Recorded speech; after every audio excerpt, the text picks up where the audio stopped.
आप अपनी बेइज्जती कब तक बर्दाश्त कर सकते हो, कितना देर तक बर्दाश्त कर सकते हो और किन कारणों से बर्दाश्त कर सकते हो। अगर आपको आपके खिलाफ कोई कमेंट, गंदा कमेंट करता है तो आपको कितना बुरा लगता है ना। अगर कमेंट से भी ज़्यादा बढ़ करके अगर हो जाए, आपके लिए कोई बाकायदा वीडियो बना करके उस पर गालियाँ बके एकदम मन भर बके, तो आपका संतुलन, मानसिक संतुलन खराब हो जाएगा। आप सोचने पर मजबूर हो जाएंगे उसके खिलाफ कोई ना कोई एक्शन लेने के लिए।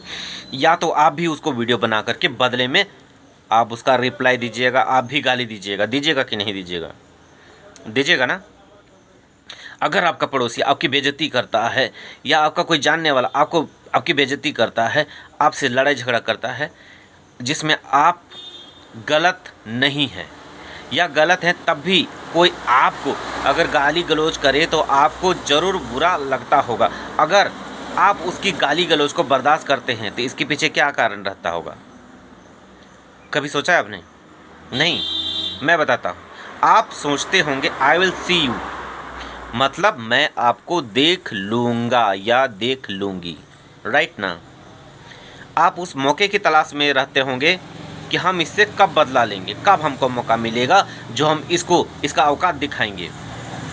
ऐसा होता है ना, और इसीलिए आप तब तक उस चीज़ को बर्दाश्त करते हैं, अपमान का घूंट पीते रहते हैं कि हम इसका बदला लेंगे, है ना दोस्तों। तो आपका भी एक एम बना करके चलते हैं कि हमको जैसे मौका मिलेगा हम इनसे बदला लेंगे। मतलब आप समय का वेट करते हैं अपने लक्ष्य को साधने के लिए। तो कभी आपने सोचा है कि इस बोदली जेड को इतने सारे लोग, पूरा भारत, पूरा पाकिस्तानियों को तो जाने दीजिए, चलिए भारतीयों की मैं बात करता हूँ। भारत के ज़्यादातर यूट्यूबर इसको गाली देते हैं, वीडियो बनाते हैं, इसको बुरा क्यों नहीं लगता है? कमेंट में भी गाली, लाइव में भी गाली, वीडियो में भी गाली, शॉर्ट वीडियो में भी गाली, लॉन्ग वीडियो में भी गाली, और तो और उसके खिलाफ, उसके अगेंस्ट में कार्रवाई भी, कानूनी कार्रवाई भी। तब भी अगर किसी इंसान को कोई फ़र्क ना पड़े, कोई भी फ़र्क ना पड़े, तब आप सोचना शुरू कर दीजिए कि उसका मिशन कितना बड़ा होगा। जब आपको एक गाली कोई पड़ोसी देता है तो आप मौके की तलाश में उस चीज़ को, उस गुस्से को पाल के रखते हैं कि हमको मौका मिलेगा तो हम बदला लेंगे। लेकिन इसको पूरा भारत गाली दे रहा है, तो इसका कितना बड़ा मिशन होगा कि ये चुपचाप से सबको बर्दाश्त कर रही है। कभी आपने सोचा नहीं? ये कॉमन बात बता रहा हूँ, ये इस बात से बहुत आगे मामला बढ़ चुका है। इस बात जो मैं बता रहा हूँ ना, ये चीज़ से बहुत आगे बढ़ चुका है। आप लोगों की आंखें खोलने के लिए मैं आया हूँ, लेकिन आप लोग ध्यान नहीं दे रहे हैं इसके ऊपर। क्या आपको पता है कि इसका आधार कहाँ, किसने बनाया था? नहीं, हाथरस में जो बाबा का भी कांड हुआ है ना, उसका एक अनुयायी था। अनुयायी मतलब उसका एकदम क्लोज, उसने इसको बना के दिया था। अब सोचिए, पाकिस्तान से एक औरत यहाँ आती है और इसको इतनी आसानी से कैसे मिल जाता है? कैसे? आपका बना है क्या? आपका बाबा का संपर्क है? बाबा को आपने देखा भी है? नहीं देखा है ना। और देखिए, इसका डॉक्यूमेंट्स भी बन के तैयार हो जाता है। हाँ, तैयार हो जाता है। और कभी इसने बोला था कि जम्मू कश्मीर में इसका पापा है। कभी किसी एजेंसी ने ये पता किया कि इसका पापा कौन है, इसका रिश्तेदार वहाँ कौन है? और कुछ दिन पहले मुझे सुनने में आया कि वहाँ पर पकड़े जा चुके हैं। इसके भाई साहब लोग पकड़े जा चुके हैं, कुछ भाई लोग, 2-4, और हमले भी हुए हैं। हमारी भारत माँ को रुलाने का भी काम हुआ है कि नहीं हुआ? क्या आपको पता है कि रावण कैसे मरा था?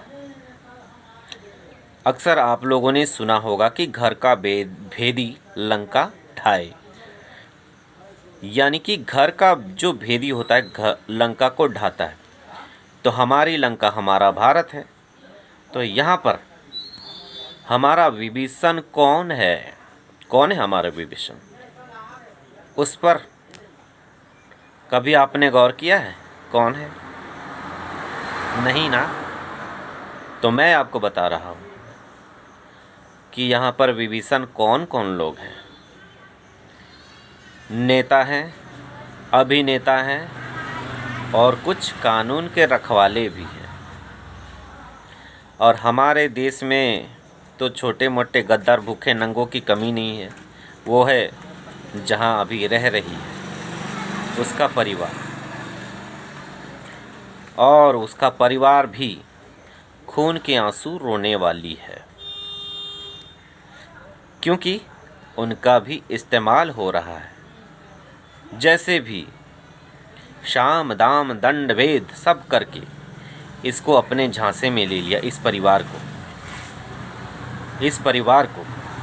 अब ये परिवार जो है निकलना भी चाहे तो ना निकल पाएगा जब तक इस मोहतरमा का मिशन कामयाब ना हो जाए, जब तक इसका एम कामयाब ना हो जाए, पूरा ना हो जाए, ये यहाँ से जाने वाली नहीं है। मुझे उन नेताओं के नाम पता है, लेकिन मैं यहाँ कैसे बताऊँ? मैं नहीं बता सकता। मुझे सुनने में आया है, हम कंफर्म नहीं हैं, सुनने में आया है। और आप लोग को भी ज़रूर कुछ न कुछ पता होगा। आप लोग खुल करके बोलते नहीं हैं। तो जिनको पता है वे लोग इतना हल्ला कीजिए कि हल्ला बोल हो। और ये जो सरकारें हैं जो बताती हैं कि जांच एजेंसियां काम कर रही हैं ना, इनके सोफे में इतना कांटी लगा दीजिए कि ये बैठ नहीं पाएँ और इस मामले को जल्द से जल्द निपटाएं, क्योंकि ये हमारी सुरक्षा का मामला है, ये हमारे देश का मामला है। आप लोगों ने देखा ना कैसे तालिबान और अफ़गानिस्तान में क्या हुआ, एक दूसरे पर चढ़ गए। अगर हुकूमत रही तो सब रहेंगे, हुकूमत ना रही तो आप समझ लीजिए अंजाम क्या होगा। इसलिए आगाज़ कीजिए, अंजाम का परवाह मत कीजिए। हमारे इकलौता योद्धा जो डट करके हमारे लिए लड़ रहे हैं, सर जी का साथ दें, सर को जानकारियां कलेक्ट करवाएं, क्योंकि वो जानकारियां बहुत अहम होंगी उनके लिए, उनके केस के लिए। और तो और